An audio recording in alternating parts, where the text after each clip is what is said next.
Abordons le dernier thème intéressant pour la compréhension de la version 2015 de l'ISO 9001, l'orientation résultat. Dans le nuage de mots, le terme résultat apparaît 36 fois.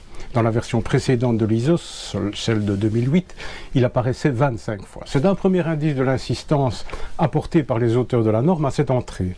Deuxième indice, dans la version précédente, le terme résultat était associé à des exigences formelles. Résultat des revues de produits, résultat des mesures, résultat des audits, etc. La version 2015, quant à elle, insiste sur les résultats prévus, les résultats attendus, les résultats escomptés. Résultats prévus, résultats attendus, résultats escomptés, c'est autre chose que résultat d'un audit ou résultat d'une revue de conception.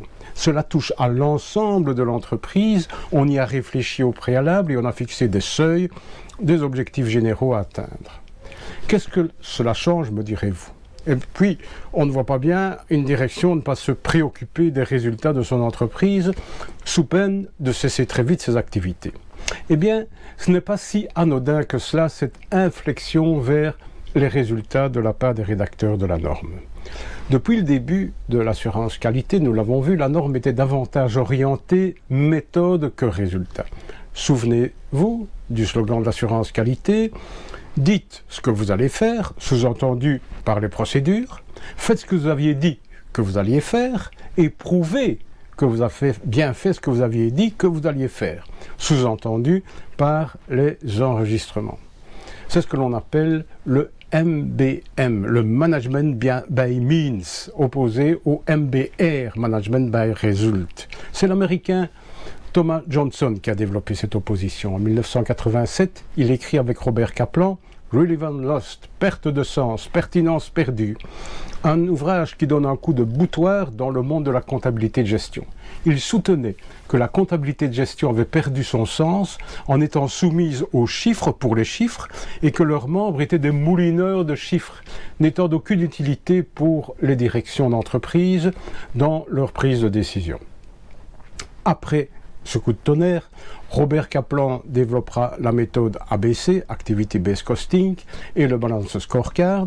Johnson, lui, n'aimera pas trop ces développements et mènera ses recherches du côté des théories des systèmes vivants, des systèmes autorégulés, de la cybernétique et notamment de la notion de rétroaction. Il étudie les modes de production de Toyota et de Scania en Suède avec le consultant Anders Broms. Ils écrivent alors la méthode MBM pour un management de la performance durable.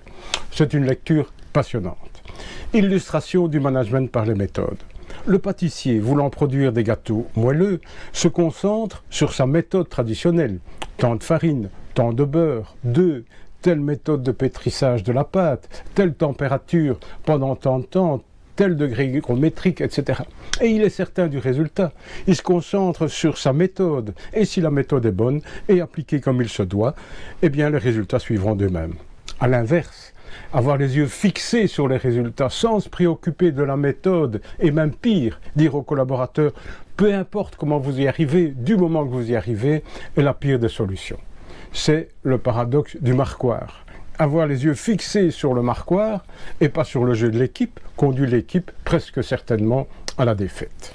Edward Deming avait l'habitude de dire que si la direction établit des objectifs quantitatifs et pousse ses employés à les atteindre sous peine de perdre leur emploi, alors il est fort probable que les employés atteindront les objectifs, dussent-ils détruire l'entreprise pour y parvenir.